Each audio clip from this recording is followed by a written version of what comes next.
a loucura da mensagem da cruz reduz a nada a sabedoria do mundo. Toda a sabedoria do mundo, todo conhecimento mundano, toda a filosofia, toda a construção teológica e todos os meandros da teologia e da filosofia, a loucura da mensagem da cruz reduz isso a nada, reduz isto a pó. Isso ele diz nos versículos 19 a 21. Pois está escrito: destruirei a sabedoria dos sábios e aniquilarei a inteligência dos instruídos. Onde está o sábio? Onde o escriba? Onde o inquiridor deste século? Porventura não tornou Deus louca a sabedoria do mundo? Visto como na sabedoria de Deus o mundo não conheceu por sua própria sabedoria, aprove a Deus salvar os que creem pela loucura da pregação. No versículo de número 19, o apóstolo São Paulo cita o texto de Isaías. Isso que ele diz aqui no versículo 19 é uma referência a Isaías, capítulo de número 29 e o versículo de número 14. Destruirei a sabedoria dos sábios e aniquilarei a inteligência dos instruídos. E Paulo cita esta referência de Isaías, mostrando que Deus reprovou a sabedoria humana. E quando ele diz que Deus reprova a sabedoria humana, tanto na citação de Isaías, como na argumentação dele aqui, escrevendo esta carta, ele não está dizendo que Deus é contra a ciência, por exemplo. Não, Deus não é contra a ciência. Sabe esse velho debate, fé e ciência? Deus não é contra a ciência. Pelo contrário, foi Ele quem criou. Foi Ele. A ciência, na verdade, não cria nada. A ciência só descobre. Ele já criou. Deus já criou tudo. Deus já fez tudo. Deus é o autor de tudo. Deus não é contra a ciência. Foi Ele quem criou. Deus não é contra a sabedoria, o conhecimento humano. Então agora eu estou fazendo faculdade, estou lá no segundo semestre de filosofia, então vou ter que trancar a minha faculdade, então vou ter que trancar porque eu estou agora fazendo sociologia, então eu vou ter que trancar. Não faça isso. Continue estudando. Não é isso que ele está dizendo aqui. Quando ele diz, no versículo de número 19, numa referência a Isaías: destruirei a sabedoria dos sábios, aniquilarei a inteligência dos instruídos.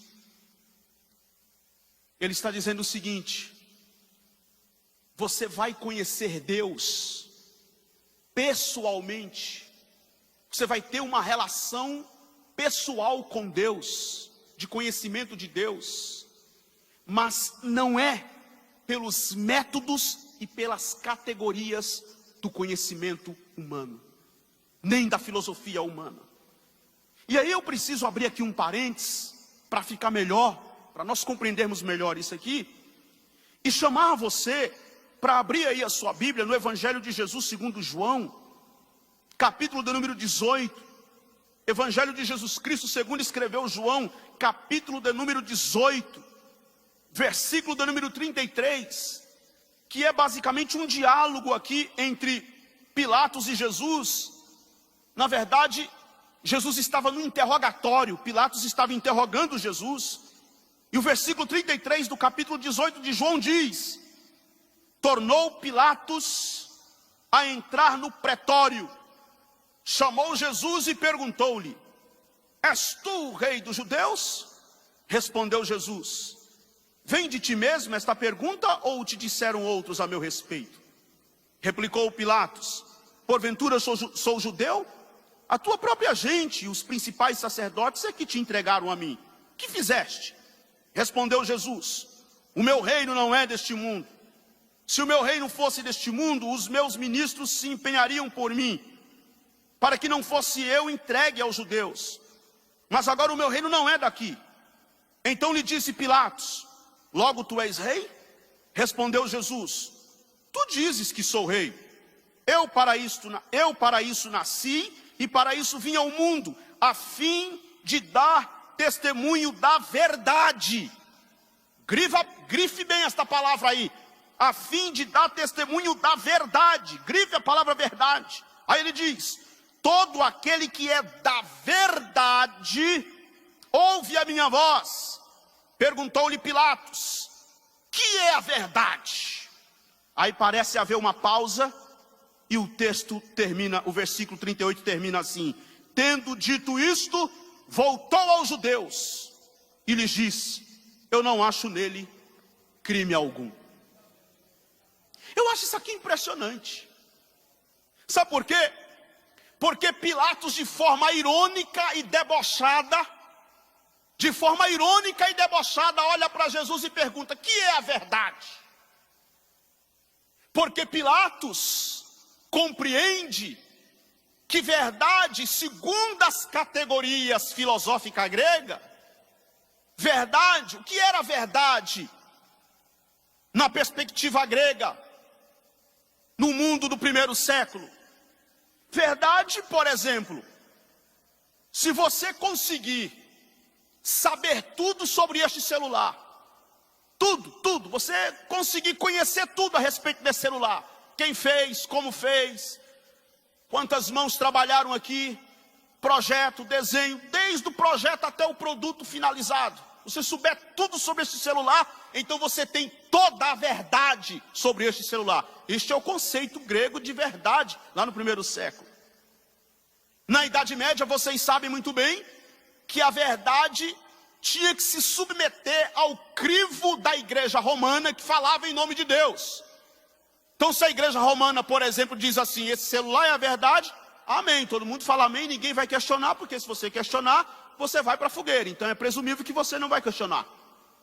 Aí vem a modernidade. Com a modernidade, com a razão, com o iluminismo, com a ciência, com o conhecimento científico, a verdade tem que se submeter ao crivo da ciência. Você diz assim: o celular é a verdade? Então me prove cientificamente, eu preciso de uma prova científica. A modernidade exige prova científica. Já na pós-modernidade, se eu digo assim: esse celular é a verdade, você dá de ombros e diz assim: e daí? Problema seu. Porque na pós-modernidade, o que manda é a subjetividade humana. Na pós-modernidade é subjetivo. O que é verdade para mim pode não ser verdade para você. O que é verdade para você pode não ser verdade para mim. Isso é a subjetividade humana é um dos pilares da pós-modernidade. Então vamos lá, recapitulando. Se no primeiro século, conceito de verdade tem que se submeter ao crivo da filosofia grega. Se na Idade Média, conceito de verdade tem que se submeter ao crivo da igreja romana que fala em nome de Deus. Se na modernidade, a verdade tem que se submeter aos testes e às provas da ciência. Se na pós-modernidade, a verdade tem que passar pela subjetividade humana. No Evangelho, o que é a verdade? No Evangelho, a verdade não passa pelo teste da filosofia.